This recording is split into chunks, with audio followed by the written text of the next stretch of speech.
the Clark University podcast. It looks like we're kind of back to the Cold War. I feel like we had maybe a 10-year break from that in the 1990s, but since then Russia has become increasingly authoritarian. And in a way, those of us who studied the Soviet Union are equipped to study this new consolidated dictatorship. That's Valerie Sperling, a professor of political science at Clark University who has been studying Russia since she was in college in the 1980s. At the time, the world was worried about nuclear war, and Sperling thought she may seek a career as an arms control negotiator. She ended up in the PhD and higher education track, but never lost interest in Russian politics. Sperling doesn't think that invading Ukraine appeared to be in the best interest of Russian President Vladimir Putin if his goal was to prevent Ukraine from becoming a part of NATO. Even though NATO is not in the habit of admitting states with frozen conflicts, Russia launched its invasion.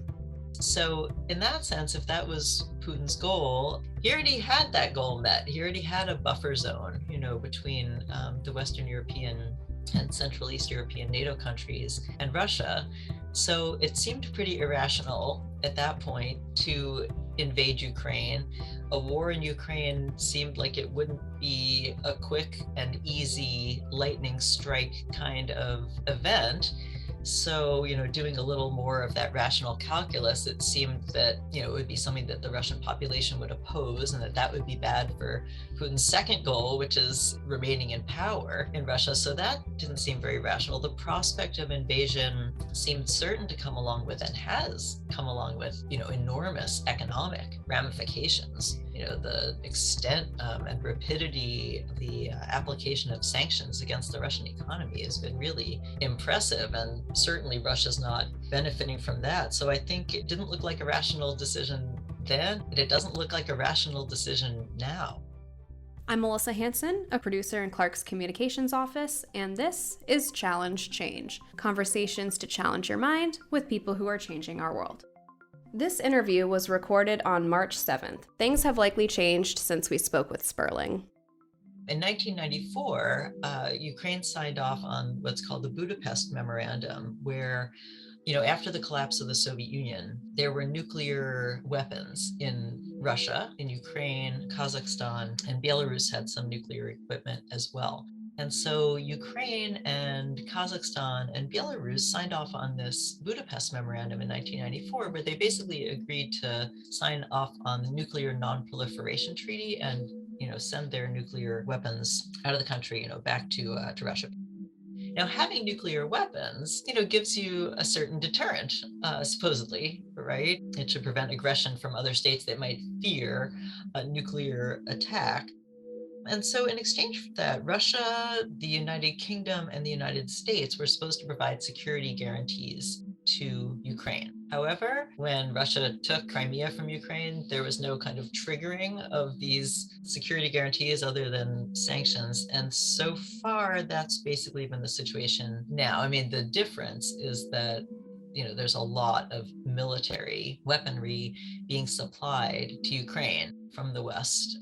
And actually, that's really been the case since 2014, right? There's been a large increase in the amount of weaponry and military resources supplied to Ukraine. So in that sense, Ukraine is fighting alone, but it's being pretty dramatically supplied. Maybe not enough because they're up against an incredibly well-supplied opponent, but that's the way in which Ukraine has not been completely alone. Volodymyr Zelensky, the president of Ukraine, has called for a no-fly zone over the country. Sperling says that if NATO is going to get involved in setting up such a zone, the argument is that it should happen sooner rather than later. That would send an unambiguous message to Russia that the United States is willing to risk getting engaged, shooting down Russian planes. That does seem escalatory, right? It seems like a much bigger risk of more rapid escalation. Other people are saying, though, how long do you let this go on?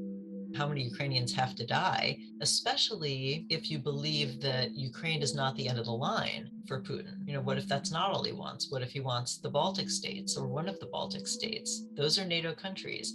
So if the argument is sooner or later, NATO is going to get involved, why not get involved sooner and try to cut this brutality off before more people perish?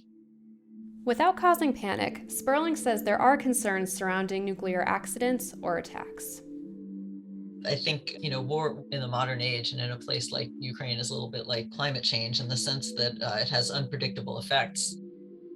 One would be that if Putin thinks that the Russian army, the Russian military is not successfully going to be able to take some of these major cities like Kharkiv or Kyiv because of the Ukrainian resistance being so strong, insufficient troops on Russia's part, the stalled convoy, breakdowns on the Russian side, Putin could decide to use, say, like a tactical nuclear weapon in a substantial city, to try to get that city to surrender. So far, no Ukrainian towns or cities have surrendered despite this, incredibly brutal onslaught.